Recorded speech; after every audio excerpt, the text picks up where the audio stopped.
¿Cómo estás? Aquí bien viendo tu live y veo que subió. ¿Y hoy día de qué hablarás, Aníbal? En realidad no tengo idea.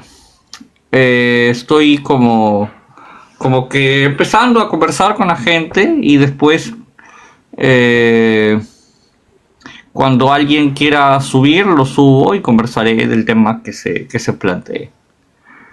No tengo un tema fijo ahorita, pero tal vez mañana haga uno sobre las elecciones otra vez, viendo el tema de si vamos o no vamos a elecciones. Yo estoy en contra de las elecciones, así que vamos a ver si se puede hablar de eso mañana. Pero yo pienso que no estamos preparados para lo que tú dices, ¿ah? Para no ir a las elecciones estamos muy lejos. Porque, Pero ir a las elecciones no sirve de nada.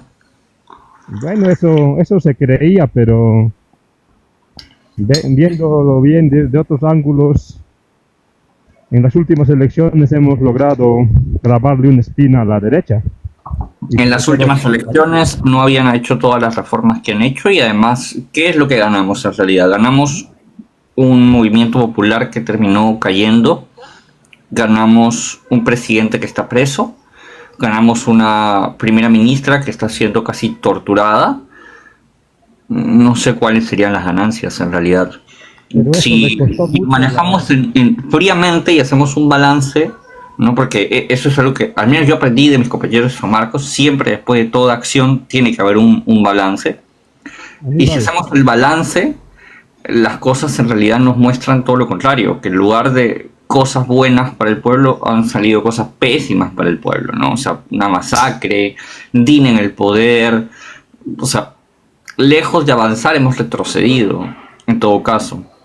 claro, en ese punto sí te entiendo, pero hemos logrado clavarle una espina al menos a este modelo económico, si te pones a pensar.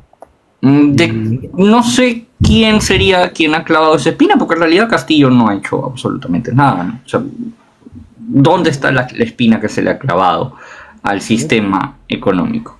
¿Cuáles son las grandes? Porque no sé, Pedro retrocedió solamente con el tema de la nacionalización de los recursos, por ejemplo, Pedro retrocedió.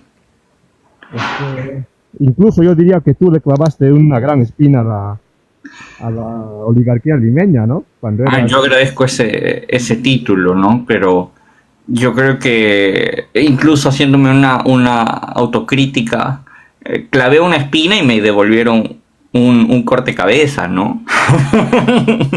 Y yo estoy aquí, ¿no? Aníbal, Eh, antes de eso nadie te conocía, la verdad que no. Y yo sí te conozco hace y tiempo. Hace supongo tiempo te que, conozco. supongo que tiene sus cosas buenas y sus cosas malas, pero entre las cosas malas está precisamente, por ejemplo, la lista de trolls que tengo acá, ¿no?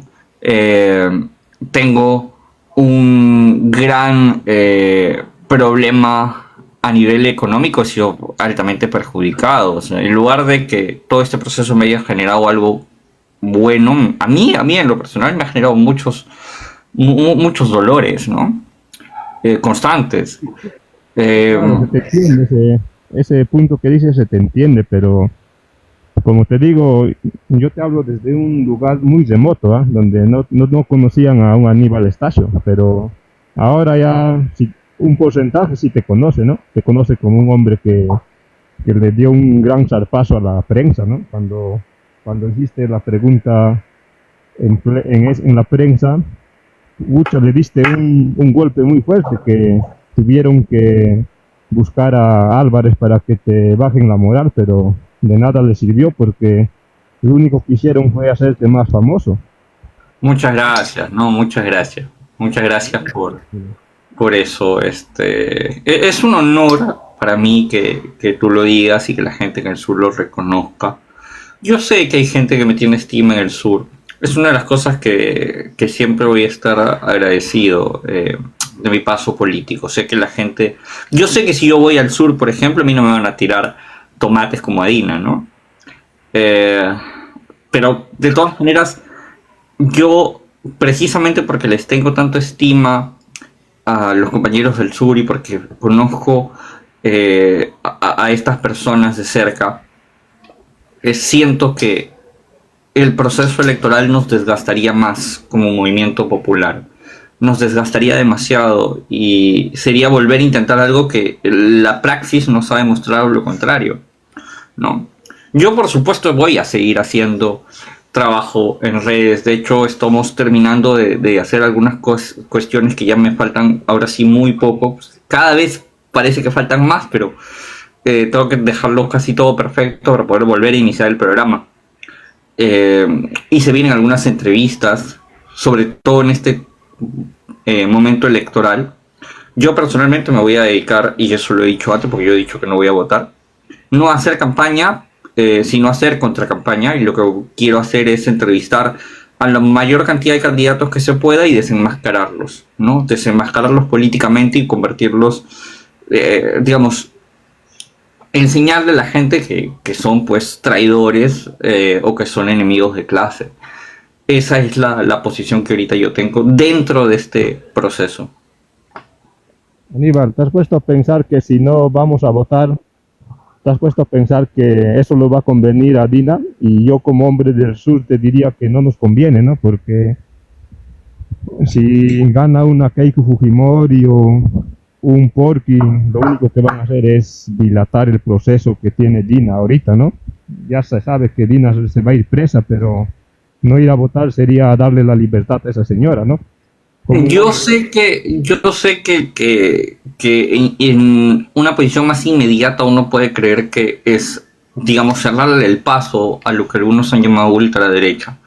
Pero la verdad es que yo lo puedo decir además porque he estado muy cerca a ambos sectores en todo este proceso político del gobierno de Pedro. Y he visto que incluso los que se llaman pues luchadores contra la corrupción, el antifujimorismo, los caviares que muchos le llaman, al final terminan siendo estimados igual de nefastos que el otro sector. La diferencia, tal vez, irónicamente, es que el sector del fujimorismo es abierto. O sea, es honesto en decir que nos detesta, que nos odia, que quiere destruir al pueblo, mientras que el otro sector no lo dice, no lo dice, lo disimula, habla de derechos humanos y dice no a la corrupción y no acá, no allá, pero terminan haciendo lo mismo. Entonces, más allá del fujimorismo, no el fujimorismo de Dina o no Dina, el problema es un problema más profundo que solamente ellos. El sector caviar es casi tan nefasto como el sector reaccionario. Incluso diría que a veces es un poco más nefasto que el sector reaccionario, porque yo al menos a un reaccionario lo identifico, ¿no? O sea, igual como cuando vienen acá, tú sabes, vienen, suben, yo por la forma en la que hablan, por el tono en el que llegan, sé que son reaccionarios. Y podemos hacer varias cosas, podemos combatirlos ideológicamente, podemos silenciarlos, podemos bloquearlos. Pero cuando llega alguien que me dice, no, pero López Chao, pero mira que esto, mira que lo otro, y te disimulan los argumentos y te disimulan las ideas, ¿no? No sabes qué hacer, porque no sabes si es enemigo o amigo, ¿no? Y al final te das media vuelta y te apuñalan.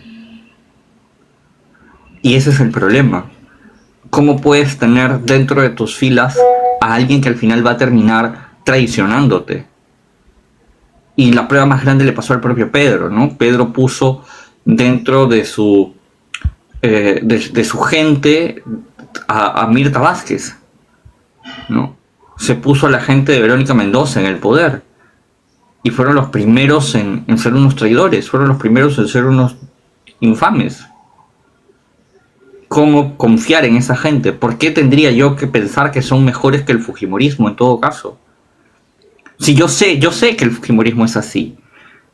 Yo sé que el fujimorismo es miserable, yo sé que el fujimorismo es desgraciado, yo sé que el fujimorismo es un grupo asqueroso, pero del otro lado no me lo espero, ¿no? Y ahí el punto primigenio, Diógenes, que yo a Dinas la veo y sé que tengo que combatirla, pero veo a una nueva Verónica Mendoza o a un Alanoca o a un López Chao y la gente piensa que no es enemigo, ¿no?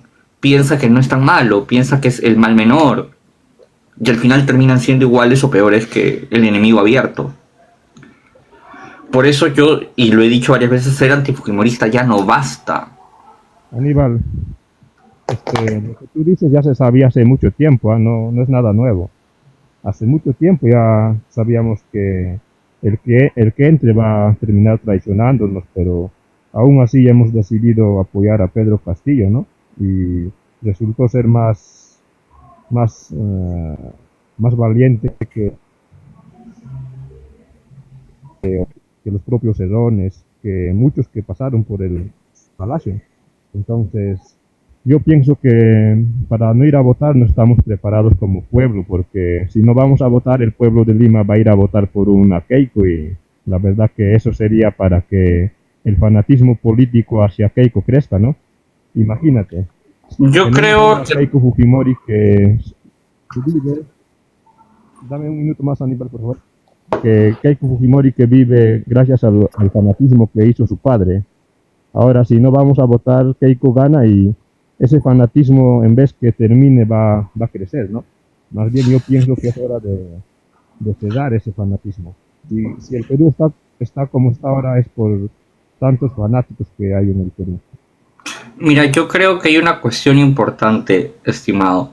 Una cuestión compleja, además, te contaré. Y va a sonar raro ya, pero la primera vez que casi vencimos al fujimorismo, y digo casi porque al final no se logró, fue en el año 2000. ¿Cómo es que la gente logró, digamos, unificarse bajo una idea de vencer al fujimorismo? ¿Por qué la gente se hartó del fujimorismo? Porque ya era demasiado. Y resulta en una especie de cuestión dialéctica que para subir hay que bajar, ¿no? Y en el dolor se encuentra la redención. Es decir, que yo creo que va a sonar horrible lo que voy a decir, ya, y espero que no se malinterprete después. Yo creo que tal vez deberían ganar Keiko el próximo año. Yo creo que tal vez debería.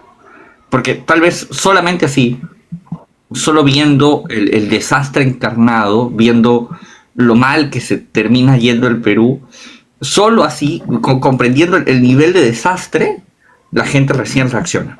Como en la época de Fujimori. No fue hasta que la gente vio los Vladivideos, ¿no? Y vio el dinero encima de la mesa de Montesinos. No fue hasta que Alberto salió encima de una camioneta de la fiscalía a hacer un show, ¿no? Que la gente recién dijo, ah, mira, estamos muy mal, ¿no?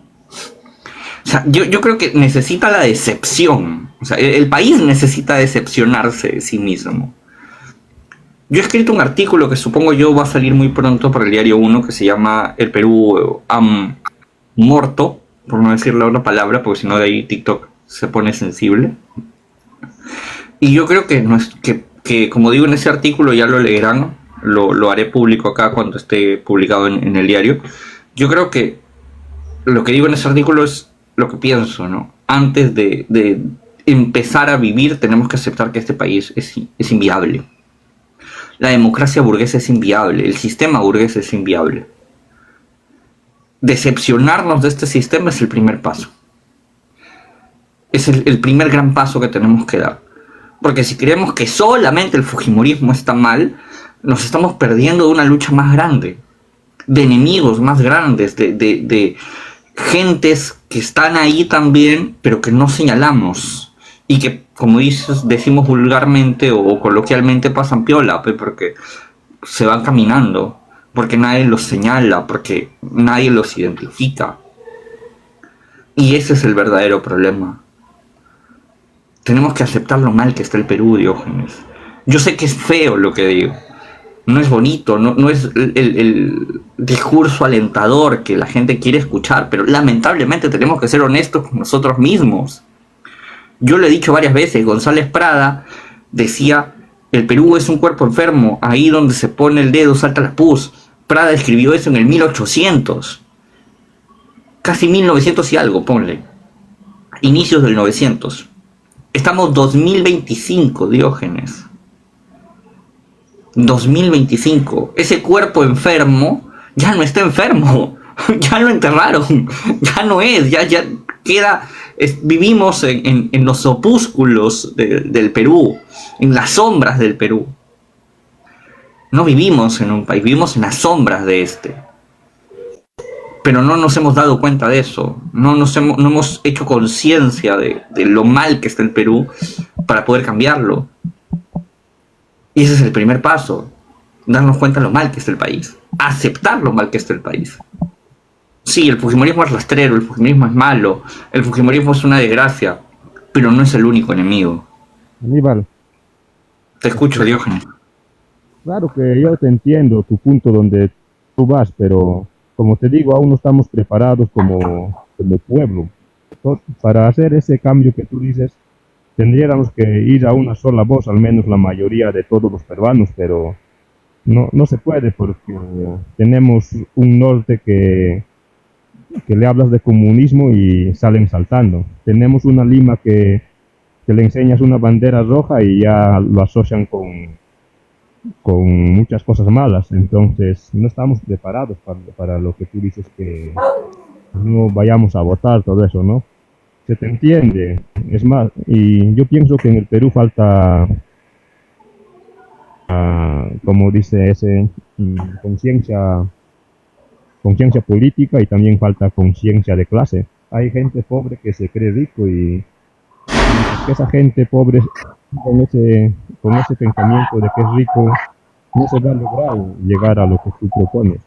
Entonces tenemos que hacerlo de a poquito, dar los pasos de a poquito, ¿no? Y ahora que tenemos los enemigos identificados, al menos unos cuantos ya lo hemos identificado, que son los fujimoristas, en ahí están todos los partidos de López Chao, de la APRA, de Forti, etcétera, etcétera, ¿no? Y ya sabemos por quiénes no votar al menos, ya sabemos a quiénes no elegir en estas elecciones de 2026, pero no estamos preparados, como te digo, para no ir a votar, porque no ir a votar sería lo mismo que votar por un Porky. No vas a votar, hermano, y mañana ya tienes a un presidente llamado Porky. Pero yo siento que igual lo vamos a tener, ¿no? O sea, decía, y con esto cierro para darle paso a los demás compañeros, decía Albert Einstein, un socialista que muy poca gente sabe que era socialista, pero Albert dijo una vez, o se le atribuye esta cita, ¿no? Locura es hacer lo mismo esperando diferentes resultados, ¿no? Y yo creo que eso es lo que no nos hemos dado cuenta, ¿no? Hemos ido a elecciones tras elecciones durante tanto tiempo. La última es, creo yo, la cereza del pastel. Y seguimos perdiendo. O sea, seguimos perdiendo. Históricamente seguimos perdiendo. Durante todo este tiempo hemos seguido perdiendo. Entonces, es casi una locura, ¿no? Es casi un aferrarse a algo que no es. Y aferrarse férreamente, ¿no? Como quien no se resigna a esto. Tengo que esperar que leer y creo yo que ese es el problema, ¿no? Pero con eso cierro, con esa idea cierro. Yo siento que tenemos que darnos cuenta que ya hemos ido por ese camino y hemos fallado. Ahora sí le toca a Guido, luego a Formación, luego a Noticias, que es un compañero que nos habla desde Nicaragua, y finalmente a Juan, creo que es Juan. Guido, te escucho. Sí, yo creo que yo no comparto mucho la idea de Diógenes, o sea, realmente creo que sí estamos para votar, porque se me escucha, ¿no? Sí, se te escucha. Sí, yo creo que sí estamos preparados para votar, porque creo a José Sánchez Carrión, que bueno, vivió luego del siglo XIX, si mal no me equivoco, decía de que, o sea, si no estamos preparados ahora, sino cuándo, ¿no? Así que yo creo que sí, o sea, el Perú, los peruanos estamos preparados para votar. Ahora, que no lo hagamos bien y es otra cosa. O sea, influye ahí muchos factores sociales, políticos, económicos, ¿no? El acceso a la educación no es para nada real, o sea, es una ficción. Y yo creo que sí, o sea, claramente por los que creen que sirve la votación, sí, ¿no? Pero los que no, ya, por un tema de que no, supongo que tú supondrás de que es una maña burguesa, ¿no? O no sé cómo tú lo veas, pero creo que sí, ¿no? En este proceso histórico creo que sí nos toca votar, ¿no? Por así decirlo.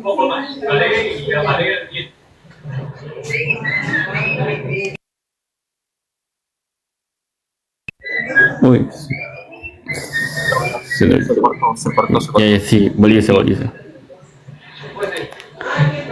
Y así, ¿qué más? Que Keiko, no sé, la verdad es que Keiko, bueno, el comunismo siempre ha hecho mal, ¿no? Creo, pero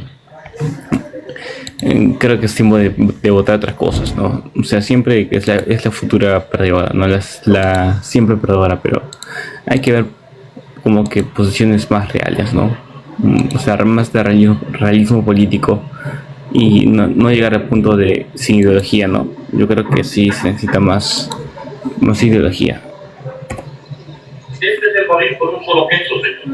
Interesante punto. Formación, te escucho.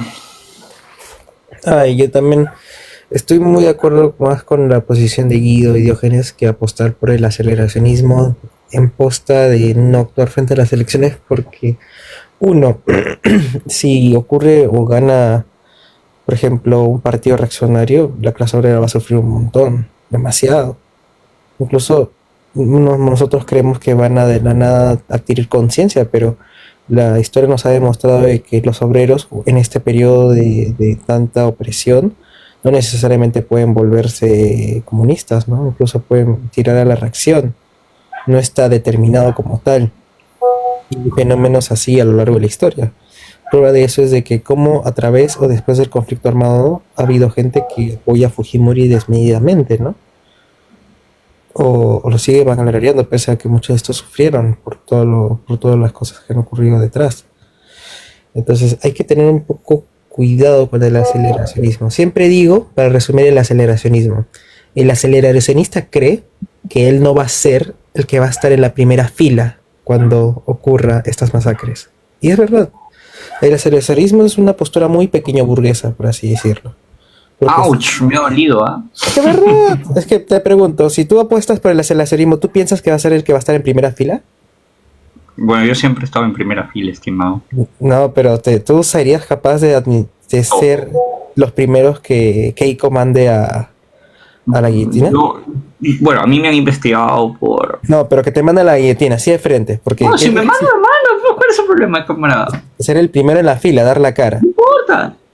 Ya Pero está, si ya. te das cuenta, no es tan estratégico tampoco que vayas tú primero. Ah, claro, por supuesto. Yo no he dicho que sea estratégico, pero ya, de ahí te respondo. Claro. Quiero escucharte, porque contigo sí quiero tener este debate a profundidad y tengo un montón de argumentos que voy a plantearte ahí, pero quiero terminar de escucharte. Lo que veo más que todo es de que esta postura viene a raíz de que nosotros pensamos de que la revolución puede ser ahora, ¿no? Pues eso está próxima. Pero el problema es de que puede acabar en una pésima experiencia por la falta de formación de cuadros.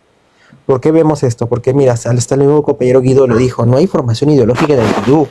O sea, inclusive con lo que tiene el CEPOS y con la llegada que tiene Gerson, bien entendido que ustedes también están contribuyendo a la difusión del marxismo en el Perú, no hay una formación ideológica general de la población. La población sigue con muchas taras del marxismo. Entonces ni siquiera podríamos guiarlos como tal, o podría realizarse una fuerza contundente y bien formada. Ni siquiera hay una formación económica, ¿no? Argentina al menos tiene mayor base, tienes a España, tienes a Japón con las escuelas del uno en la economía marxista, pero Perú estamos muy bajos, ¿no? Entonces más bien nos tiene que preocupar mucho la idea de formación de cuadros. Yo apoyo mucho la idea de que tú, a través del marxismo, cuando entrevistes a candidatos, los puedas hacer añicos, ¿no? Darle a entender a la población sobre cómo desde el marxismo y a través del análisis marxista no es viable las propuestas que ellos dan. Y que los cuadros que se vayan a formar tengan una formación íntegra en el marxismo, que partan desde el capital. Tremendo. Claro, ¿no? Si no, vamos a formar simplemente seguidores y no cuadros pensando que nos puedan reemplazar si Keiko nos manda a la guillotina, ¿no? Siempre pensando en eso. Bueno, yo no me considero tan valioso como para que no me puedan reemplazar, pero A ver, yo tengo varias cosas que mencionar acerca de la posición de formación y luego le doy el paso al compañero que nos habla desde Nicaragua. Te lo pido, porfa, porque esto es como más un tema muy interno del Perú y me gustaría contestar antes de darte el paso a ti, por favor. Claro, yo comiendo palomitas. A ver, te comento, te respondo, estimado formación.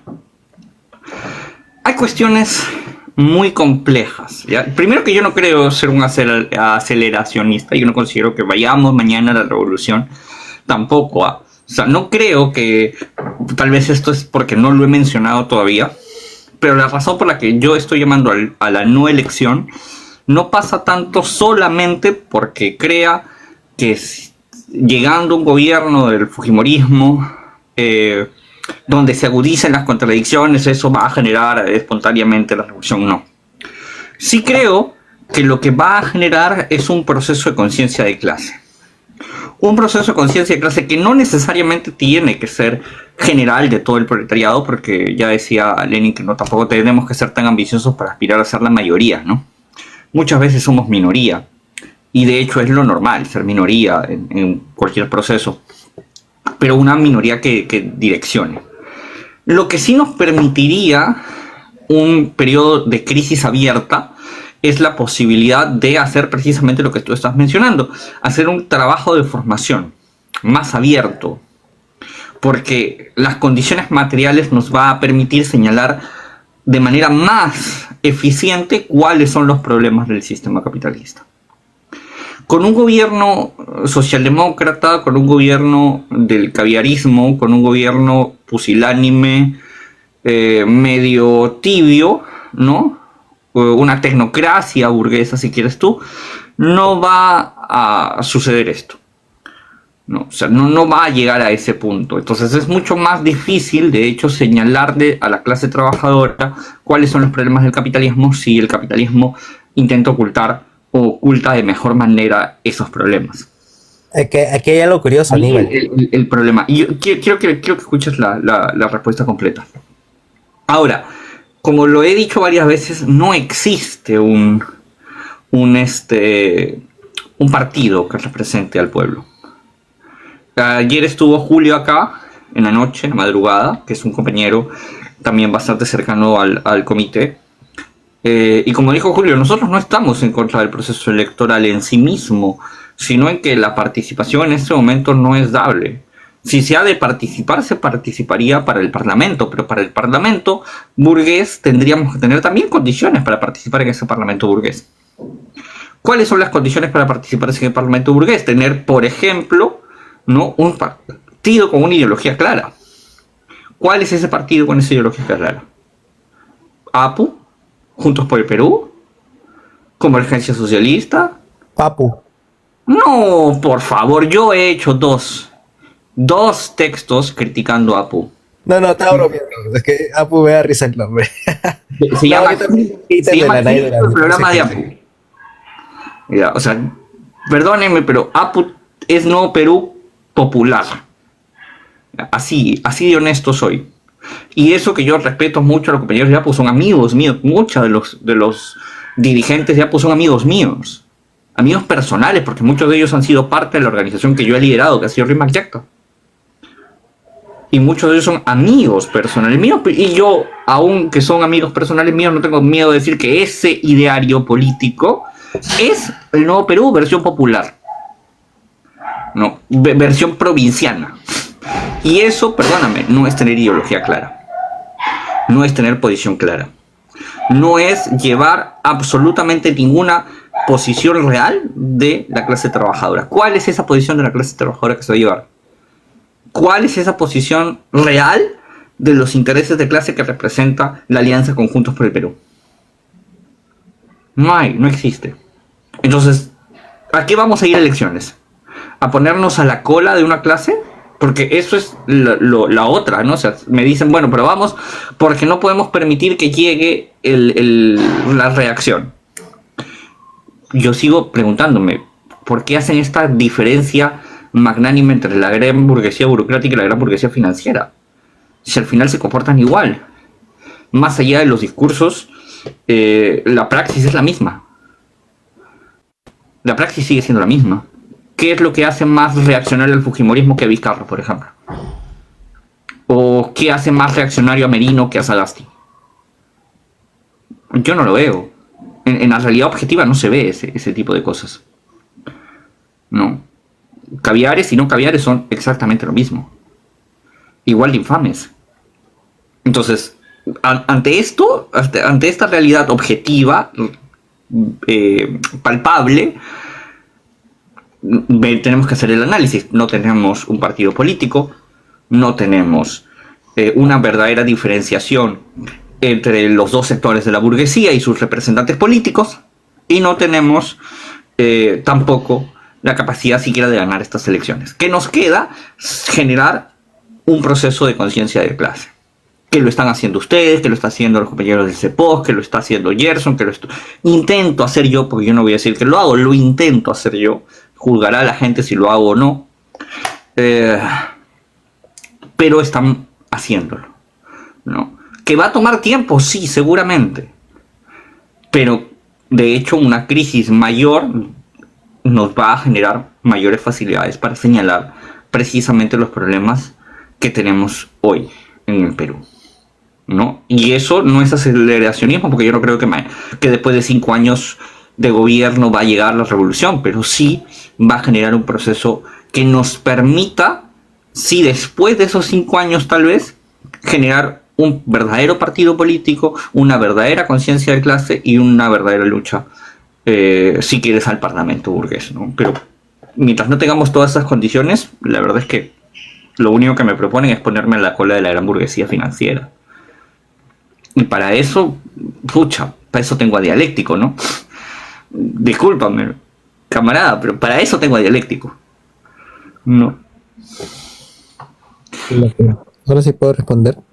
Dame un segundo porque le he robado su tiempo a Noticias, a menos que Noticias quiera ceder su turno, pero me gustaría escucharlo también. Para no perder el hilo, que responda Formación Obrera, adelante. Ok. Es que iba a utilizar una pregunta desde Hegel, que ¿es necesario de que tenga que venir un gobierno de derecha extrema o de una derecha mafiosa como la de Keiko para que recién se pueda adquirir conciencia de clase? Y cuando dije algo curioso es por el caso de la Revolución Rusa, pues, ¿cuándo Lenin puede realmente tomar el poder? Cuando entran los caviares, pues la Duma y el gobierno provisional, hasta ciertos puntos reformista. Curiosamente es ahí donde se puede dar, donde Lenin pudo hacer hecho el cambio. Además, planteando en el escenario donde gane un partido caviar, de igual forma va a tener que reprimir a la población, dado de que como está viniéndose una crisis, se dé probablemente un momento de acumulación originaria. Y ya ocurrió en la situación donde un presidente caviar tuvo que reprimir obreros, como fue con Sagasti y el paro agrario. Entonces, en ambos escenarios también se puede programar una conciencia política para que la gente vea los malestares de la socialdemocracia como tal, ¿no? Que incluso podríamos decir que es igual de importante que la de la derecha. Ahora bien, claro, que también la derecha podría decir, oye, pero la culpa es de la izquierda, no de la derecha. Lo cual sí lo entiendo, pero en todo esto lo veo en aras de que no es necesario que la clase obrera sufra un montón. Más bien podemos enfocarnos más en la formación de cuadros, repito, porque yo creo que es mucho más vital ello y que no creo que sea tan influyente la formación de cuadros una radicalización más profunda de la que vamos a tener en los siguientes años, indirectamente sea del presidente que sea por la crisis económica que se viene, ya que sea el presidente que sea, hay una crisis económica y estamos muy cerca de lo que podría llamarse un proceso de acumulación originaria. ¿A qué me refiero con la acumulación originaria? De que va a haber violencia para que se pueda poner el status quo, ya sea por un gobierno socialdemócrata o por uno de derecha extrema, como la que solemos asociar con Keiko, ¿no? Bueno, a ver, primero que nada, estimado, las condiciones de la URSS no son aplicables al Perú. O sea, estamos hablando de una sociedad cuya conformación de clases era completamente distinta a la nuestra y cuya visión de clases era completamente distinta a la nuestra. Coño. Ay, perdónenme, mi compañero de cuarto vino a fastidiar porque está la luz prendida. Ya. Entonces, les mencionaba que la conformación de clases es muy distinta a la nuestra, pero es un país semicolonial con un capitalismo dependiente. No es exactamente igual a la URSS y nuestras condiciones no son exactamente iguales a la URSS. Ni siquiera tenemos un partido como el de Lenin. No tenemos una base de liderazgo como la de Lenin. ¿Cuál es nuestra vanguardia revolucionaria? Sería la pregunta, ¿no? O sea, Lenin era Lenin, pues precisamente Lenin le logra quitar ese poder al reformismo porque ya tenía una base. Tenía él y la gente del comité y la gente del partido que pudo, digamos, direccionar ese cambio. Pero repito, ¿quiénes son nuestra vanguardia? Me perdonarán con todo el respeto, ¿no? Pero ¿quién va a ser nuestra vanguardia? ¿La gente de Apo, otra vez? Pedrito Castillo, con todo el respeto, que el presidente debe estar libre, pero más allá de libre, ¿cuál es su posición política? ¿Cuál es su creencia política? A la noca que César Hildebrand, siendo César Hildebrand, un amplio reformista, le pregunta a usted qué es, ¿no? Y el tipo no sabe ni siquiera qué responder. ¿Qué propone usted para el Perú, señor? Un nuevo Perú para el buen vivir. ¿Qué cosa es eso? ¿Usted quiere una socialdemocracia, socialismo? ¿Qué quiere usted? No, no sé. No tengo idea. ¿No? No tengo idea. ¿Quién es nuestra vanguardia? ¿López Chao? ¿Quién se enorgullece por haber hecho una piscina en una universidad? ¡Wow! ¡Qué gran cosa! ¿No? Uy, Dios mío, qué vanguardismo que tenemos, ¿ah? ¿De verdad? O sea, con esas condiciones me estás diciendo tú que vamos a combatir. Si no tenemos como tú mismo dices, no tenemos ni siquiera cuadros. Entonces, si no tenemos cuadros, ¿por qué vamos a ponernos detrás de los intereses de la gran burguesía? Porque yo repito, ahí te estás olvidando de mencionarme, y tal vez la respuesta más importante a mi crítica es: ¿por qué la necesidad de ponernos a la cola de los intereses de la gran burguesía? Sea esta financiera o sea esta burocrática. Ahí estás fallando. Porque claro, tú me dices todo lo demás, pero lo que finaliza siendo tu punto es ponernos a la cola de la gran burguesía financiera. ¿Cómo resuelves eso? Porque eso es innegable. Nos estaríamos poniendo a la cola de la gran burguesía financiera. Sí o sí. Defendiendo sus intereses. Porque ahorita lo que hay es una pugna interburguesa. Y tú lo que quieres es que el pueblo entre al final a resolverle la pugna en favor a la gran burguesía financiera, porque si nosotros votáramos por alguno de estos partidos caviares, lo que vamos a hacer es restaurar el orden caviar de la gran burguesía financiera, desplazando a la gran burguesía burocrática. ¿Y de qué nos sirve eso? ¿Qué nos beneficia eso? Mencionaste precisamente el caso Sagasti y el caso Merino. A Sagasti se lo acusa como a Merino, perdónenme, va a sonar casi que estoy defendiendo a Merino, pero yo no veo que a Sagasti le griten lo mismo que le gritarían a Merino en la calle, ¿eh? Y son dos chicos igual que Merino, dos, en el paro agrario. Tú y yo lo conocemos, pero la gente ha pedido la cabeza de Merino, le han abierto comisiones, a Sagasti, perdón, en el Congreso, le han abierto investigaciones. ¿Quién acusa a Sagasti por esto? Nadie. La gran prensa burguesa está viva, Sagasti, el mejor presidente que haya tenido el Perú. ¿Cuál es el avance ahí? Ninguno. Todo lo contrario. Ahí vemos esta diferenciación. Cuando el crimen lo comete la gran burguesía burocrática, hay escándalo. Cuando lo comete la gran burguesía financiera, no. ¿Por qué? Tendríamos que analizar eso, ¿no? Porque la gran burguesía financiera controla la gran mayoría de los medios de comunicación. La gran burguesía burocrática lo máximo ha llegado a tener Willax, ¿no? Y esto, ¿qué hacemos? Ese es el análisis concreto que yo quiero que hagan, compañeros, de verdad. Vayan a la realidad. Miren las aristas. Cada una de las aristas tienen que ser analizadas. No solamente desde afuera, sino todas y cada una de ellas. Si no, no estamos haciendo política, compañeros, estamos haciendo cualquier otra cosa. Lo más concreto relacionado, por favor. Y perdonen que sea tan duro. Es que me he dado cuenta de algo también, es de que la razón de tu premisa es de que no abogas por las elecciones, porque en primer lugar sería apoyar a la gran burguesía burocrática, ¿correcto? Financiera, sí. Financiera. Ya, estás partiendo del análisis de Barjo, de la sociedad peruana. Obvio, por supuesto, Claro, que yo soy obvio. pero Sí, sería ¿cómo no voy a interesante saber, posible que nadie? claro, pues, pero sería interesante saber si es que ese análisis aún sigue siendo verídico hasta el día de hoy. Y también sería interesante saber si parte desde concepciones económicas marxistas, porque hay que entender algo, ojo, hay que entender algo, de que el análisis de burguesía financiera y burocrática no es un análisis de la economía política, es un análisis que Mao usa. Por eso hay muchos problemas en explicar Ahí me estás criticando a Mao y no me estás criticando el análisis, compañero. No, lo que Esa es una crítica por defecto, no es bueno. Mao lo dijo y Barjon es maoísta y entonces como yo soy... No, lo que quiero decir es de que el entender las relaciones, entender de que solamente existe una burguesía burocrática y una burguesía financiera puede ser muy contradictorio si no se tiene en cuenta el rol de la economía política como tal, ¿no? Inclusive uno se da cuenta de eso al leer los trabajos de economía de los marxistas en Japón.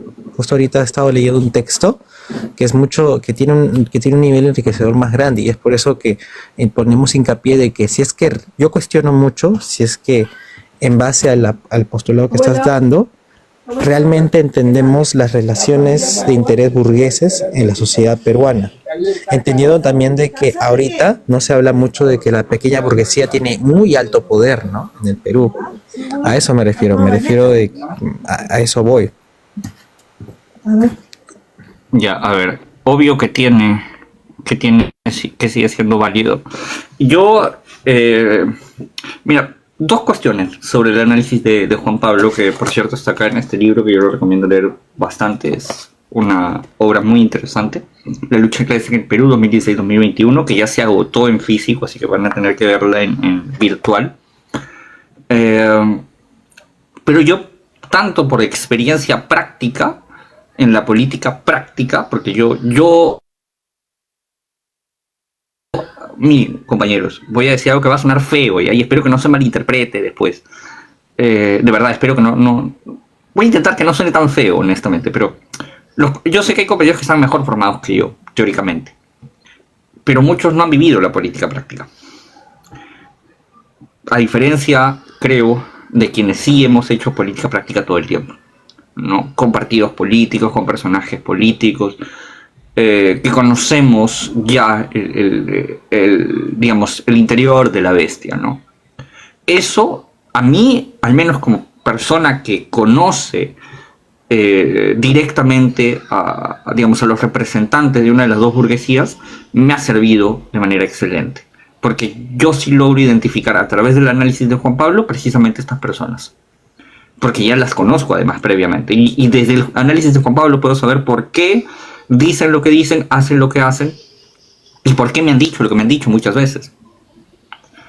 Entonces, ese análisis es altamente vigente en la praxis. Quienes estamos en política práctica, quienes nos hemos metido directamente ahí, más allá de la teoría y de la propaganda, creo que podemos coincidir en eso. Por una cuestión bien sencilla. Si uno analiza desde el análisis de Barjon el gobierno de Boluarte, encuentras esa lucha de clases que Barjon describe. La pelea por ejemplo, por la Junta Nacional de Justicia es una pelea entre la gran burguesía burocrática y la gran burguesía financiera por ver quién controla al final ese poder del Estado, que es tal vez el último que le falta a la gran burguesía burocrática para controlar. La gran burguesía burocrática en estos últimos años ha logrado conseguir poder político y ha desplazado políticamente a la gran burguesía financiera. Sin embargo, la gran burguesía financiera sigue teniendo el poder económico, que es lo último que les falta. Y esto además, te cuento, se materializa también en una lucha económica. Hace 3 meses, medio año, Pablo Benza, que es periodista económico, con el que yo difiero un montón políticamente, pero tiene unas investigaciones sobre economía muy interesantes. Benza presentó que los añaños, que vendrían a ser parte de la gran burguesía burocrática, tienen un proyecto para entrar a competir económicamente con con tiendas más, que le pertenece a un representante de la gran burguesía financiera. Hay proyectos de ciertos sectores de la gran burguesía burocrática, ya a nivel económico, no solamente a nivel político, que buscan comenzar a romper esa lucha ya a nivel de la economía. La lucha de clases está ahí, es evidente. Cómo Dina pasa de un lado a otro, cómo termina sirviendo más a los intereses de la gran burguesía burocrática. Por ejemplo, con su alianza con César Acuña, con Oscorima. ¿Qué son ellos si no son gran burguesía burocrática? Por ejemplo. Yo tengo una duda. Bajo el análisis de Juan Pablo, ¿cómo podrías explicarme el carácter de clase de las marchas lideradas por el sector de transportes, el sector textil en Mesa Redonda y el sector de la minería informal?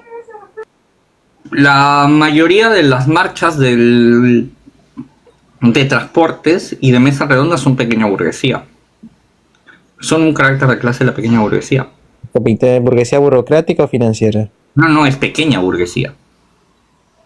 ¿Y qué hay de la burguesía minera, del caso minero? Ya, el sector de la minería yo diría que es mayoritariamente mediana burguesía tirando a gran burguesía burocrática. Es más cercano a ese sector. Sí, porque no sé si, me imagino que sí has leído el libro de Juan Pablo. La última parte que le dedica, por ejemplo, a Perú Libre, Juan Pablo menciona que Perú Libre es un partido interclasista que reúne varios sectores burgueses y sectores populares también. Uno de ellos es la pequeña burguesía y la mediana burguesía. Curiosamente, quienes han defendido, por ejemplo, estos llamados derechos de la minería informal, uno de los partidos que ha salido en su defensa es Perú Libre. ¿Por qué Perú Libre sale a su defensa? Porque de hecho, parte de la conformación de clase de Perú Libre está en esa mediana burguesía y esa pequeña burguesía, tirando a gran burguesía burocrática, ¿no? Muy cercana al sector de la gran burguesía burocrática. Vendrían a ser casi como, diría yo, una versión un poco más actual, un poco más fuerte de lo que fue en su momento el sector del FREPAP, ¿no? Que votaba, por ejemplo, con el fujimorismo, pero que no era propiamente como decían los analistas burgueses, porque se habrían vuelto fujimoristas y el fujimorismo es lo peor del mundo, no, sino por otras razones más complejas, ¿no? Una pregunta, ¿el partido de Acuña en qué burguesía estaría? Gran burguesía burocrática. Yo sigo teniendo mucha duda sobre la cuestión burocrática, porque la burocracia suele ser más asociada a la división en el Estado o en el aparato estatal como tal, ¿no? Hay una explicación marxista de la división social del trabajo y Pérez Soto hace un trabajo muy interesante sobre ese, pero veo que no hay como que esa afinidad de lenguaje cuando ustedes mencionan gran burguesía burocrática. Bueno, pero eso es una... Por eso siempre pregunto, y de ahí partí, ¿no? Porque ese concepto de burguesía burocrática no viene tanto de la economía política. En última instancia es una cuestión de forma. Viene de Mao. Es una cuestión de forma, no es una cuestión de fondo, ¿no? Y el propio Juan Pablo la esclarece en la parte principal del libro, cuando define qué cosa es una burguesía burocrática. ¿Podrías explicar de nuevo la gran burguesía burocrática? Porque siempre me confundo. Ya, a ver, espérate, voy a usar el libro ya para que no Yo digan... también tengo mi librito firmadito, ¿eh? A ver, espérate. Ah, sí, yo también. Recuerdo cuando leí este libro y para mí fue como despertar, no sé, los 6 ojos de Goyo, Sharigan, no sé, algo así, porque comencé a entender muchas cosas, a verlos. ¿Cómo se llama el libro? Perdón, ¿cómo se llama el libro? Perdón, igual. Te escucho mientras yo busco la cita. Sí, ¿cómo se llama el libro? Porque la verdad es que me perdí. La lucha de clases en el Perú 2000. Uy, se cortó. Juan Pablo Barton. Puedes mostrarle la portada para tomarle screenshot porque si no Mierda. me olvido. Ya, queda. Ya está, queda. Gracias. A ver, por acá tengo concepto de la gran burguesía.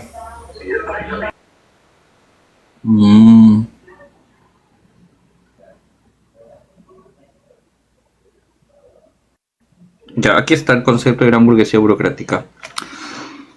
El concepto adecuado para esta gran burguesía que hoy tiene representación en el Parlamento, principalmente mediante Podemos Perú, Alianza para el Progreso, sería la gran burguesía burocrática, debido a que nace de la descomposición del capitalismo burocrático de la década de los 80 e inicios de los 90, representando capitales que presuntamente habrían tenido su origen en el narcotráfico y la minería ilegal, y después en universidades, entre otros rubros.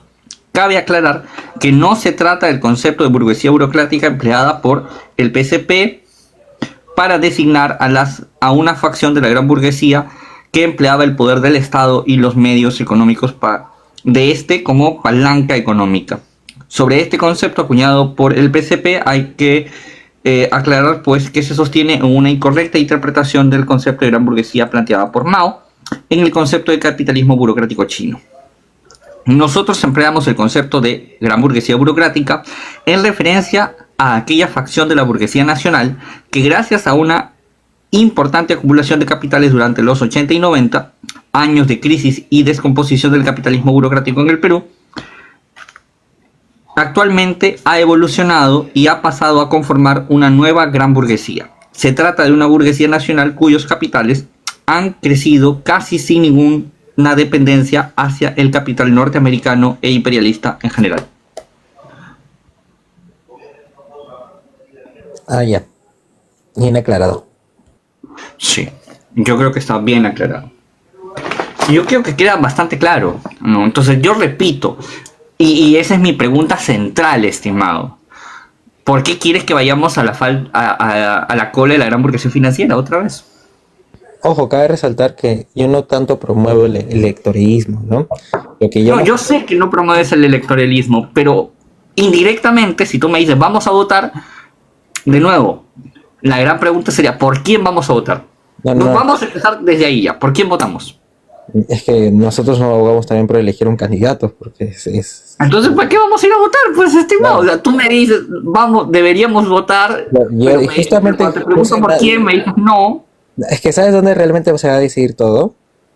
Y dónde se va a actuar es en la segunda vuelta. En la segunda vuelta. Dios mío, ya pareces el nuevo Perú, hermano. No, es que es verdad, en la segunda vuelta es donde todo va a estallar realmente, donde realmente se va a ver la... Ya, y si la segunda vuelta es entre Porky y Keiko Fujimori, ¿qué hacemos? Mario. ¿No? O entre Porky y López Aliaga. Ya, Perdón, pues, entre Porky y Butters. lamentablemente se tendrá que acelerar la revolución para ese mismo. Pero el aceleracionismo es una posición pequeño burguesa, compañero.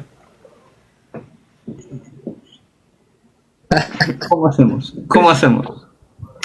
¿No? Ahí sí. Hay como se... Perdón por interrumpir. ¿Puedo interrumpir? Por favor, Gino, entra, que yo estoy hablando solito, esto no es un... Sí, ahí cómo sería, o sea, ¿cuál sería la posición para votar, no? Si uno se reduce, ¿no? En el tema de que no hay opción que tiene que votar, ¿no? Porque uno votaría para el candidato que haga mejor la lucha de clases, o sea, para acelerar la lucha, o es como que represente mejor los intereses, ¿no? Teniendo en cuenta que la representatividad es como que una especie de trama, ¿no? De trama burguesa, ¿no? No sé cómo se resolvería. Mira, yo honestamente voy en este momento por no ir a votar. Ninguno. Y en el hipotético caso que yo he puesto, lo mismo, no votar por ninguno. Porque ninguno representa los intereses de clase. Entonces, ante esto, lo único que le queda al proletariado es organizarse, centrarse en sí mismo, obtener conciencia e identidad de clase, para que de ahí sí puedan hacer, si tú quieres, un partido que nos lleve al Parlamento. Pero si no tenemos ese proceso de formarnos, de identificar al enemigo, de considerar el problema desde su profundidad, no vamos a conseguir mucho en realidad, ¿no? Entonces, no veo yo un candidato. Aquí información le acabo de preguntar, ya, ¿y por quién votamos? Pero me dicen, no, es que eso lo vamos a tener que ver en segunda vuelta. Pero si yo usaría solamente la lógica de mis amigos castillistas, por ejemplo, que me dicen que vivimos en una dictadura, lo cual yo concuerdo, es una dictadura abierta a la burguesía, pero si estamos en una dictadura tan abierta como dicen ellos, entonces ya perdimos, pues ¿para qué vamos a ir a la fiesta democrática? Si ya nos van a poner al candidato que ellos quieren. ¿Por quién vamos a votar? ¿Por Carlos Álvarez versus Keiko? ¿No? Que en todo caso sería la imitación de Keiko versus Keiko, ¿no? Vamos a votar por no sé, Porky y Butters, ¿no? O sea, ¿de verdad? ¿Qué vamos a hacer si se presenta ese escenario? Porque claro, el escenario que los compañeros aquí presentes como formación me plantean es el hipotético caso de que la gran burguesía financiera sobreviva a la masacre electoral y pase a segunda vuelta. No en caso de que entre APU, que entre No Perú, que entre no sé, López Chao. ¿Y si ninguno entra? ¿Y si ninguno llega? ¿Qué hacemos? Entonces, el tema para poder armar un partido que represente los intereses de clase, ¿no? ¿Tenemos que hacerlo, se hace desde comités o cómo sería? Porque, o sea, no sé cómo funciona muy bien, porque obviamente yo recién estoy como ingresando a este mundo de izquierdas, por así decirlo, pero no sé, porque yo me considero socioliberal, ¿no? Una especie de socialdemócrata, no sé cómo podría denominarme, pero cómo funcionaría, ¿no? Y justamente haciendo un breve hincapié, entró Soy Libertario, que hace tiempo lo seguía y que también pues, es un creo que fan de Milei, algo así. No es fan de Milei, no lo vamos a insultar tan feo. Soy Libertario, tiene posiciones completamente incorrectas, pero nunca tan incorrectas. Nunca tanto. A ver, se tiene que hacer un proceso de formación. En eso sí coincido con Formación Obrera. Tiene que haber un proceso de formación, un proceso de difusión, un proceso de generar cuadros. Y eso va a empezar, creo yo, porque nos organicemos. Hay organizaciones como las de ellos, que es Formación Obrera, está el Comité de Propaganda Obrera y Socialista, y tienen que nacer organizaciones así, o sumarse a las que ya existen para poder ir generando esto, ¿no? Es un trabajo largo, cansado, difícil, pero qué mejor que tener 5 años de un gobierno de derechas para tener 5 años para prepararnos. En lugar de verlo como un problema, deberíamos verlo como 5 años que nos van a permitir concentrarnos por primera vez en nuestra historia, en hacer trabajo para nosotros, ¿no? Y no para otros. Eso me parece lo mejor. 5 años en los que vamos a estar casi obligados a concentrarnos en nuestros intereses y no terminar respaldando un gobierno que al final va a terminar cayendo. ¿Tú crees que se debe hacer una especie de coalición entre partidos así o sea, no sé cómo decirlo, de izquierdas o no sé? Yo sé que existe una especie de división, ¿no? Pero, por ejemplo, el tema de, por ejemplo, un futuro, ¿no? un hipotético futuro donde haya, pues, ponte, anarcosindicalistas, anarquistas, pero de verdad, no los anarcocapitalistas, ¿no? ¿Tú crees que sea posible hacer una especie de coalición o algo así? Pucha, tendríamos que hacer una internacional. No sé, es complejo. Honestamente es un tema bien complejo porque si bien yo tengo mis críticas a la posición anarquista, no puedo negar que algunos compañeros tienen muy buenas intenciones y yo en ese punto me voy a ir por la posición de Mao. Se tiene que tomar la corrección de las ideas erróneas, ¿no? Y yo, lejos de expulsarlos, los incluiría y intentaría que puedan cambiar su posición desde adentro, ¿no? Que puedan hacer autocrítica, ver cuestiones que tienen, porque al fin y al cabo tienen una intuición, ¿no? Una intuición genuina, que es la crítica al sistema. les faltaría cambiar de teoría nada más, pero sí tienen una intuición, ¿no? Entonces yo no los expulsaría, sino que Yo lo que me queda cuestión, Aníbal, y lo dijiste ayer con respecto a los imperialismos, y te lo escucho volver a decirlo, pero esta vez desde un sentido de inclusive partidos que están tal vez un poco cercanos a tu pensamiento. Siento que vos ves como, no enemigos, pues, pero sí, o sea, ves enemigos en todos lados y no sé, yo entiendo que eso está pegado a tu análisis, pero, o sea, no sé, no creo de que una alianza entre todas estas personas sea peor que esperar 5 10 20 años de no participar en elecciones y a ver qué pasa, pues. Entonces, pero bueno, y finalizo con que para mí Perú es un enigma. Yo sé poco de pocos países, sé un poco de algunos países en Sudamérica, pero Perú es un enigma, cómo tiene relaciones con Estados Unidos y con China al mismo tiempo sin tener ningún pedo. Para mí el sistema político y económico de Perú es un enigma, honestamente. Así que entiendo todas las encrucijadas que están teniendo, pero saludos. no, pero es un enigma no solamente para ti, es para todos los que viven en el Perú. El Perú es un enigma para los peruanos, incluso. Pero yo te menciono que, mira, más que una especie de ver enemigos en todos lados, es que yo ya los he visto cómo actúan, ¿no? O sea, yo tenía una posición más cercana a la tuya hace unos años, cuando Pedro Castillo era presidente. Tenía una posición más socialdemócrata, diría yo, más cercana incluso a esta visión del socialismo del siglo XXI y todo lo demás.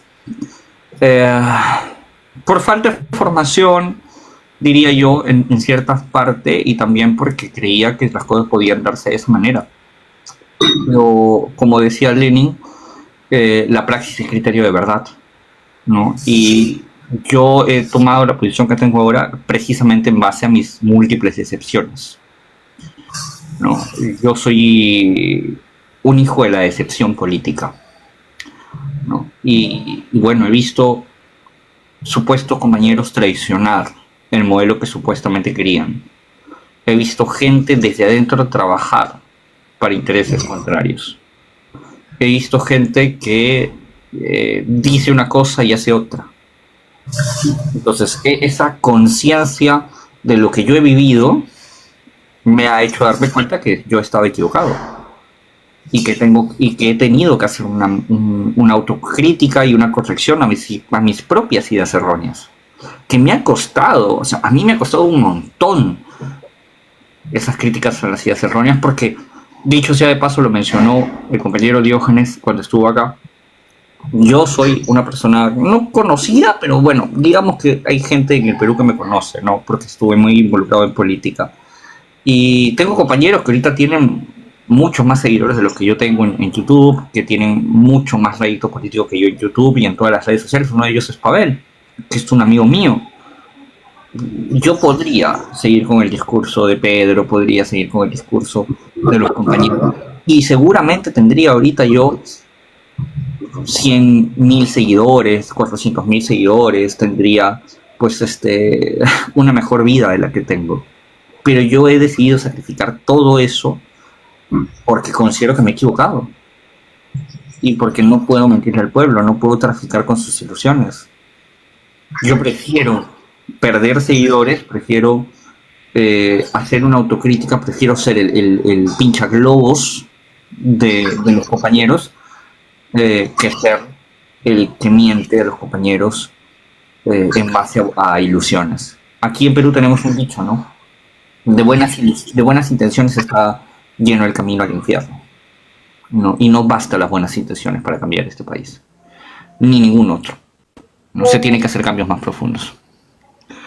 Ahora sí le doy el paso a Víctor, luego a Carlos, luego volvemos a Gino y después a Formación.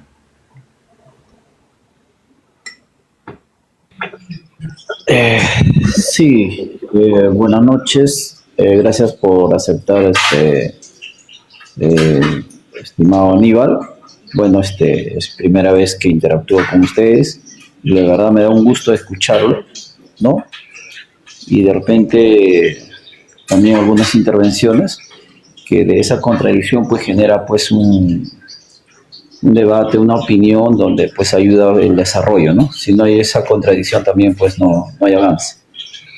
Dicho eso, quería aportar sobre el tema del proceso, que por ahí, como dije, hablaste es un tema de la indignación, ¿no?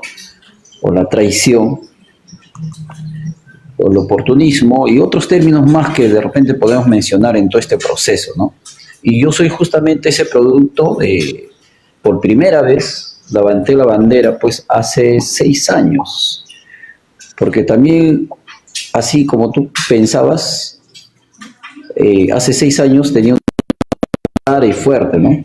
Pero ahí dije, voy a tomar la posición de un escenario, siendo parte o ser orgánico bajo un partido, y pues, como tú dices, en la práctica o en la praxis, te encuentras con una realidad concreta, ¿no?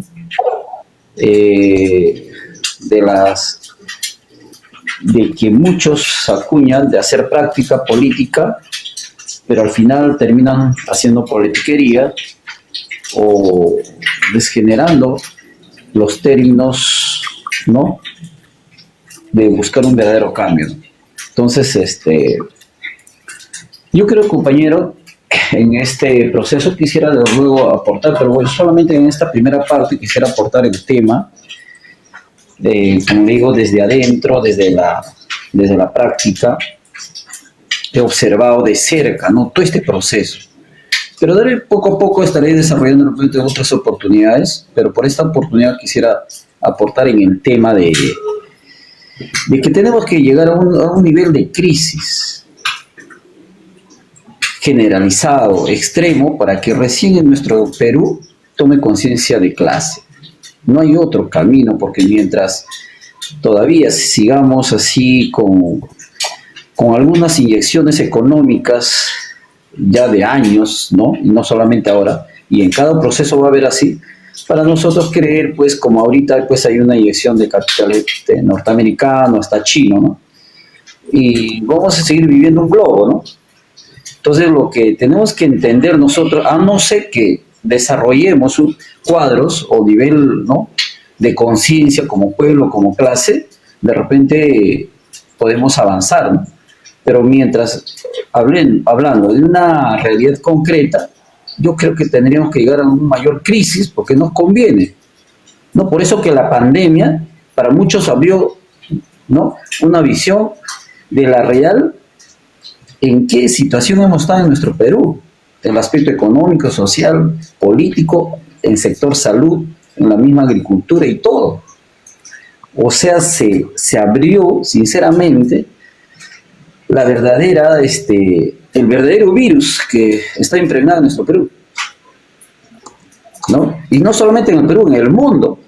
Países desarrollados, europeos como Italia, pues la salud era precaria. Y hasta el mismo Estados Unidos, ¿no? Recién nos dimos cuenta que, sinceramente, en qué situación estamos. Entonces, acá lo que tenemos que buscar es dos cosas, dos trabajos. Bien, por una cuestión de realidad, que se llegue a una situación que haya una crisis generalizada, ¿no?, económica, social, política, en varios aspectos.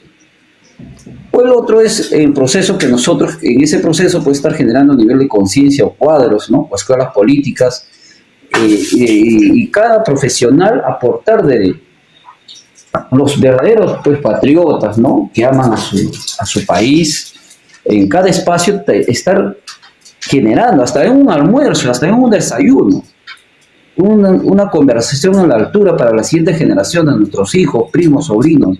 Es el único camino, ¿no? Generar esa conversación, hablando con la claridad, hablar de política y todos, pues, poner en práctica la política, porque todo es político. Nos han hecho creer que no podemos hacer política, es muy distinto, o que somos incapaces o nos ponen en diferentes sectores. No, todo es política, estimados. Entonces acá hay que generar a todos los amigos en todos los espacios que tenemos que hacer política, tenemos que tomar conciencia, pero más que conciencia, para que esto sea un proceso, un verdadero cambio, tiene que ser una conciencia de clase. Eso es fundamental, porque si no vamos a terminar como hemos terminado muchos procesos supuestos, ¿no?, que han pasado. Nada más quería aportar por el momento, compañeros, y la verdad, sigan por ese camino, sigan difundiendo desde ese aspecto sincero, honesto, ¿no?, desde el aprendizaje de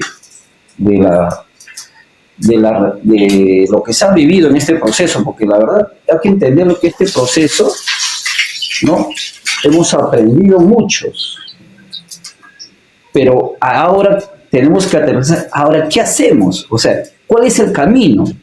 Ahí tenemos que debatir, ¿no? ¿Qué hacemos ahora? O sea, tenemos que aterrizar a un punto, no solamente ya hablar, pero ya, después de discutir, debatir y todo eso, aterrizar, ¿no? La teoría y la práctica, como se dice, ¿no? Ambos de la mano. Y no teorizar mucho. O sea, 50-50, estimados. Ya, así. Y de esa manera vamos a aterrizar. Porque si no, vamos a volver nuevamente a la teoría y pues estos pues se prolongan.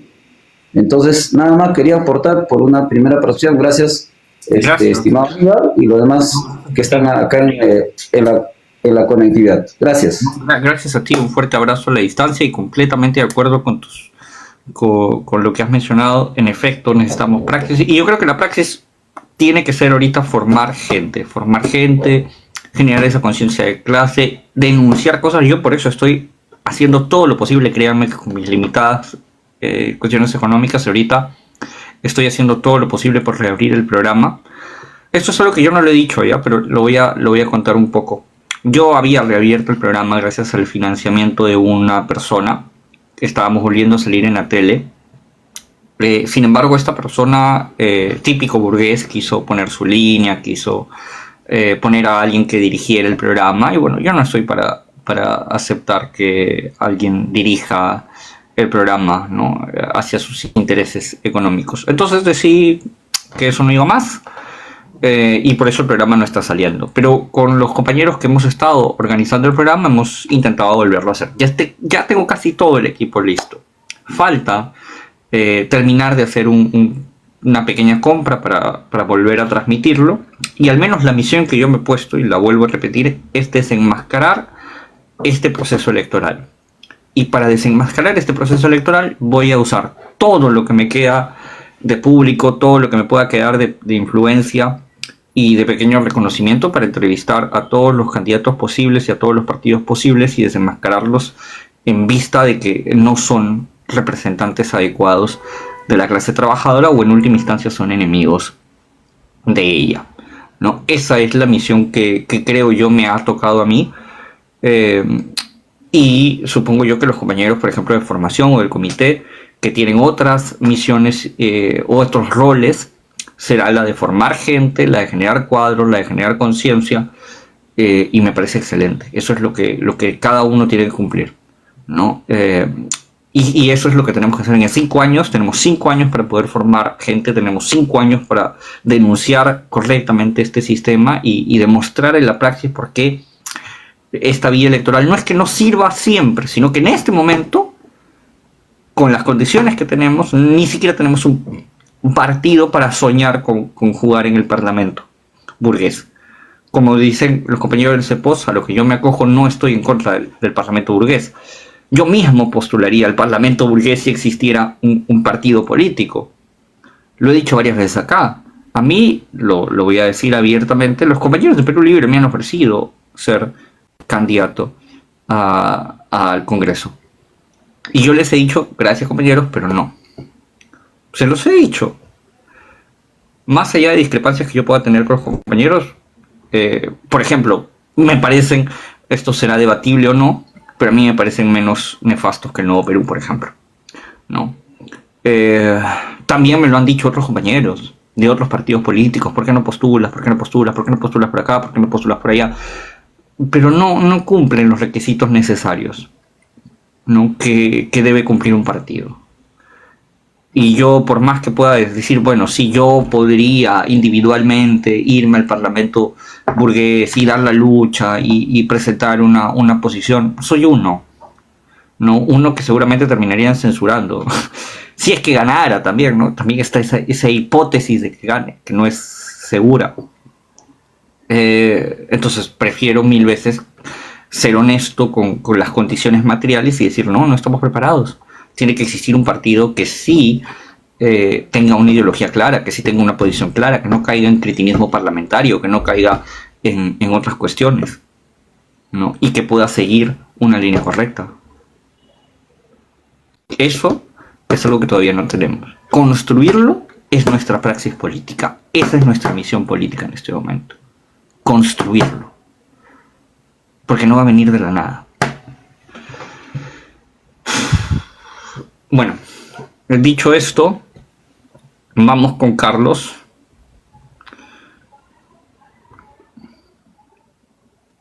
Sí, buenas noches, Estacio, amigo, ¿cómo estás? Buenas compatriotas también, muy buenas noches. Estaba escuchando, bueno, las aclaraciones que has estado dando sobre la burguesía, la gran burguesía y la pequeña burguesía. Bueno, has aclarado bien, es excelente, buena aclaración. Pero algo más práctico y directo diría yo, que la gran burguesía tiende siempre a ser superior económicamente, o sea, imperialismo. La gran burguesía, la pequeña burguesía tiende a ser gran burgués, la pequeña burguesía. Siempre tienden a eso porque ellos tienen la alienación del sistema capitalista, pues, en lo político. Siempre tienen esa su tendencia para que lleguen a priorizarse, jamás va a ser por medio de las elecciones. Por tanto, obvian desde ese punto político la lucha de clases, desconociendo la lucha de clases. Ese es el punto, ¿no? Entonces, hay que entenderlo y hay que tener en cuenta siempre que cualquier partido político que va a elecciones como hoy está pasando, todo partido se constituye de un pequeño burgués como también de un gran burgués. Sus pretensiones es llegar al poder para mantener su status quo de un modo político de la cual hoy se vive, ¿no? Ese es el punto. Mientras las masas son siempre arrastradas para su condición, así sean marxistas. Y acá quiero descripar ser socialistas, marxistas, nacionalistas, que al final es solamente su globo es el poder, ¿no? Y enriquecerse de un modo totalmente con la gran hazaña de ser el que va a cambiar los problemas a la clase trabajadora, cosa que es totalmente una farsa, pues, ¿no? Y es muy bueno, pues, la lucha ahorita, lo que nos queda, los que conocemos realmente lo que es el marxismo, y con los demás ideólogos, tenemos que acoplarnos de acuerdo a nuestro modelo de sistema de nuestro país. Pero el detalle está siempre que tenemos que caminar dentro de la proletización. Eso es. Y eso no nos va a dar llegando arriba al poder, pues, estimados. Jamás tenemos que llegar a las masas más pobres para entender y comenzar a construirlo si es que tenemos esa ideología política marxista. Eso es lo que dice el marxismo. Ir a los campos, a los Andes, a los valles donde está la necesidad. No, eso es el punto de trabajo de partida para comenzar a construir un verdadero partido. En la costa, lamentablemente en la costa, aquí en el Perú, sabemos que todo andino que llega a la costa se aburguesa sin tener un sol en el bolsillo. Solamente pensar de un modo político, creyendo que es el camino, como está alienado por distintas formas económicas o culturales, porque eso es el capitalismo. Entonces ellos creen que es la única manera de salir sobre adelante, ¿no? Y que no existe otra fórmula. Entonces, justamente para eliminar eso, yo creo que el camino es aclararlo. Y está bien, estimado Estacio, y te saludo que sigas, imagínate. Estabas entrando muy tarde, más bien. Muy tarde, siempre que llegaba muy tarde, ya a las 2 No, de lo la que 1. pasa es que, pucha, tú sabes que cuando me quedo, abro temprano, cierro tarde y ya no ceno o ceno mal. Ah, ya. Entonces, a veces, la pobreza, compañero, la cuestión de clase. O si tuviera, Pero pues, bueno, saludarte. si tuviera Y dinero, levanto el teléfono y digo, tráigame un delivery. Pero una cosa no es tan fácil. Menos claro, para lo está que bien. escogí esta Está bien, posición. y aclararles a los compatriotas que ahorita la tarea nuestra, los que entendemos del marxismo, es nuestra tarea ahorita histórica de abrir las mentes de todos los compatriotas. No interesa, ahorita lo importante es que hasta los que van a elecciones están contra el sistema, pero así se van a ir a votar. Mira lo que dicen ellos, dicen, no, estamos contra este sistema, no sirve para nada, pero hay que ir a elecciones, hay que sacarle esa tara, esa negatividad que pensando ellos en alguien que todos tienen rabo de paja ahorita, no hay ninguno que se libere, ningún partido, todos tienen, entonces, ¿por qué seguir soñando con eso? Lo esperaremos pues, de acá después de 5 años que se vuelvan a la realidad, ¿no? Y que sigan pues descubriendo la verdad, porque lamentablemente eso es lo que está en nuestro país, está tan dividido de un modo político, si lo miramos político, estamos tan divididos que cuesta el trabajo, pero esa es la tarea de los grandes que decimos somos marxistas, ¿no? Así que amigos, para adelante y gracias por el momento. No, gracias a ti, Carlos, completamente. Aníbal, ¿te puedo hacer una preguntita? Discúlpame. Sí, claro, por favor. Mira, vos has hablado, Aníbal, has hablado de Lenin en los momentos en que me imagino que en algún momento él pasó por esto mismo, en cómo saber cuándo hacer algo, cuándo tomar una acción.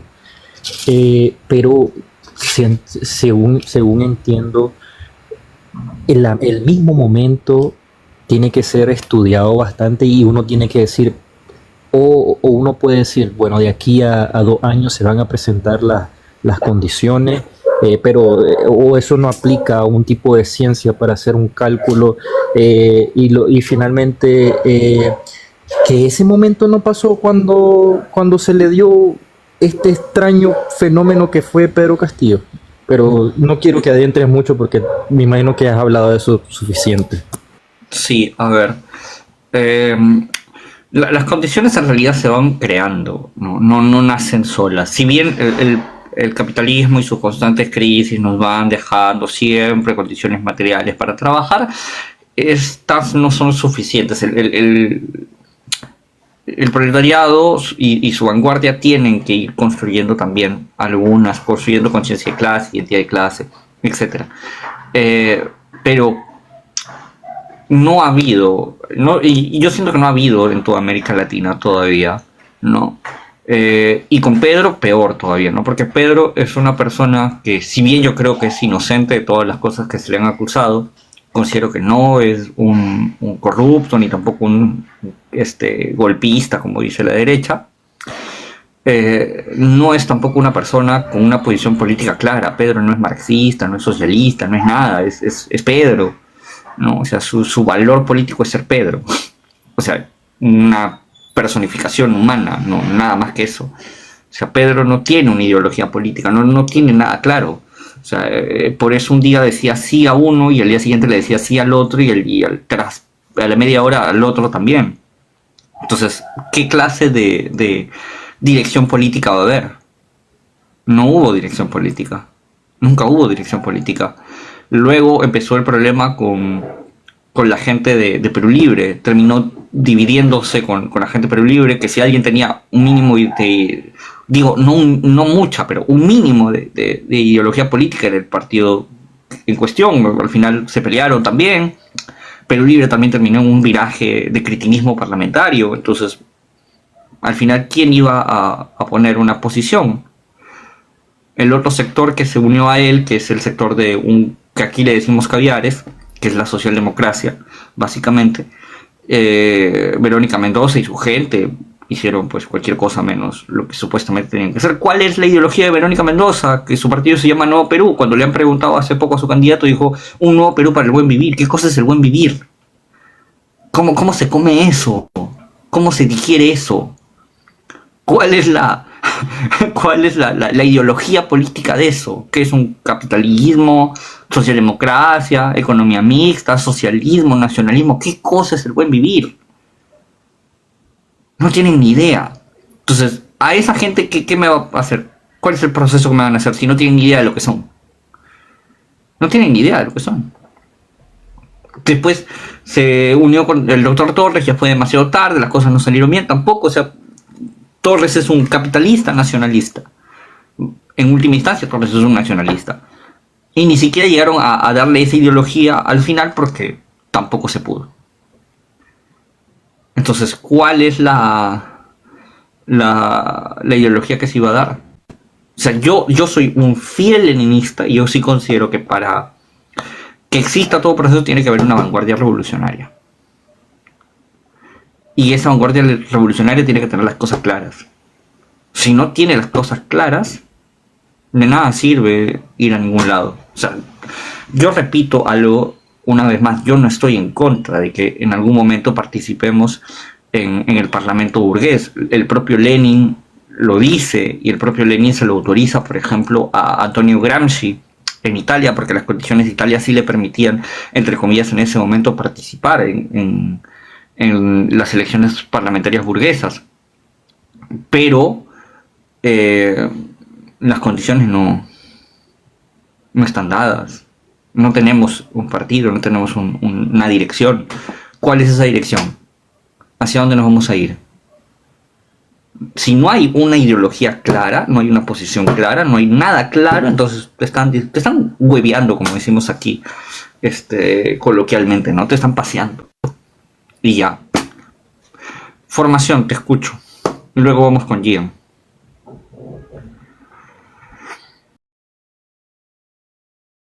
Vamos a terminar uno leyendo sobre el otro porque nos ha quedado inconvenientes.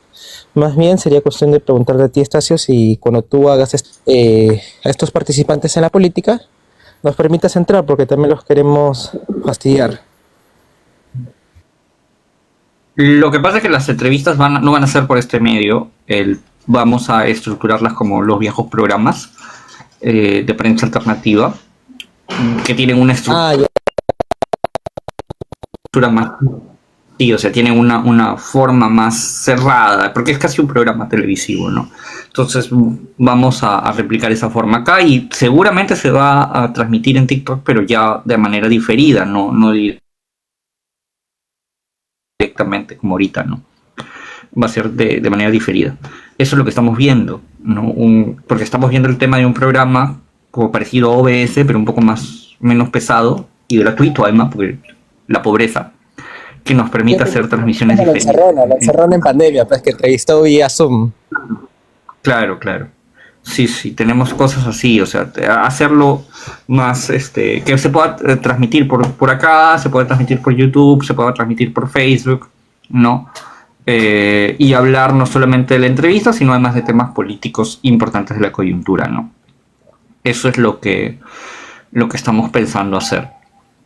Entonces no creo que se pueda, pero por ejemplo tal vez abrir una sección de comentarios, eso tal vez sí, que se puedan poner en vivo, y si ustedes ponen los comentarios podríamos hacer esta parte que yo a veces hacía con algunos invitados, de transmitirle preguntas o cuestionamientos del público que está viendo, ¿no? Entonces eso sí se podría hacer, por ejemplo. Pero, o sea, lo que te quiero decir es de que siento que hasta cierto punto vos propones algún tipo de existencialismo cuando me hablas de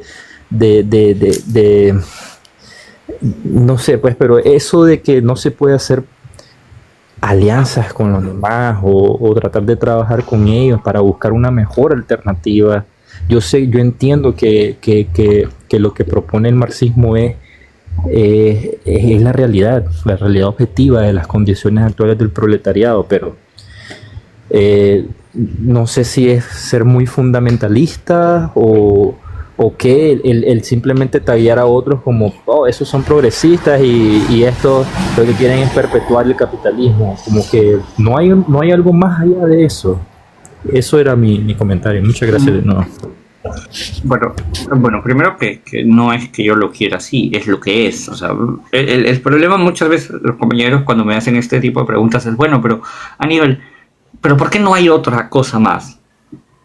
No porque yo no quiera que exista otra cosa más, a mí me encantaría que exista otra opción más, pero no la hay. No depende de mí. O sea, no es una cuestión que yo quiera, o sea, no es un asunto personal, es una cuestión objetiva.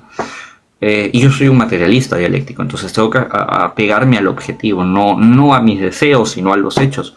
Y los hechos es que, sí, claro, uno puede desear que exista un capitalismo domesticado, una forma en la que el capitalismo pueda subsistir mientras creamos otras condiciones, pero no son posibles. Y la historia nos lo ha demostrado. Entonces, eso es algo que tenemos que dejar de soñar y pasar a la realidad, ¿no? O en todo caso, si vamos a soñar, soñemos con un verdadero cambio y no con fantasías, ¿no? O sea, incluso los sueños tienen que sostenerse en la realidad. No puede ser Entiendo. un sueño en base a cosas irreales. Ahora, eso no quiere decir que en algún momento con determinadas condiciones objetivas yo me niegue a hacer una alianza con algún partido que no necesariamente sea marxista, pero tampoco pues con agrupaciones que al final quieran liderar esa alianza o que quieran convertirse en los líderes o que quieran o que tengan una posición como en el caso que yo he mencionado que es mi país, de traicionar cualquier tipo de alianza. No sé, sí, las alianzas no son malas, lo dice el propio Lenin, pero tampoco me voy a aliar pues yo con un traidor, que sea además que es un traidor y que al final me va a traicionar. ¿No? O sea, hay que tener un poquito de estrategia, un poquito de inteligencia para hacer ese tipo de cosas.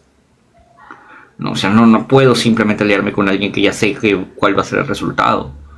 Tengo que ser consciente de con quién me alío y con quién no me alío y por qué me estoy aliando y por qué no me estoy aliando. No en todos los momentos es necesaria una alianza. No todos los momentos son necesarios en una alianza y no todos los momentos son necesarios de no aliarse. Va a depender mucho de la contradicción y para eso tenemos que analizar la contradicción en sí misma. Eso es algo que tenemos que hacer, analizar correctamente las contradicciones internas. Si no analizamos nuestras contradicciones internas, estamos fallando y vamos a caer precisamente en errores, cayendo, como dije hace un momento, a la cola de los intereses de la gran burguesía. Y eso no podemos hacerlo, ¿no? O sea, en una alianza, por ejemplo, ¿no? Si existiera un partido comunista en el Perú y ese partido hiciera una alianza con un sector socialdemócrata, la socialdemocracia no puede liderarlo. Quien tendría que liderarlo es el Partido Comunista y la socialdemocracia tendría que acogerse a estar detrás del partido. No podría liderarla, no podría ser la que dirija, porque entonces sí vamos a perder. La alianza está muy bien porque tenemos un objetivo posiblemente en ese momento en común, pero claro, no la puede liderar la socialdemocracia, tiene que liderarlo el socialismo. ¿Por qué? Porque si no terminamos en virajes, terminamos en problemas, terminamos yéndonos por el caño, cayéndonos al piso. Y ese es el error. O sea, hay cuestiones de por qué se toman estas decisiones, no son antojo mío. Yo estoy altamente cansado de luchar en mi país, créeme.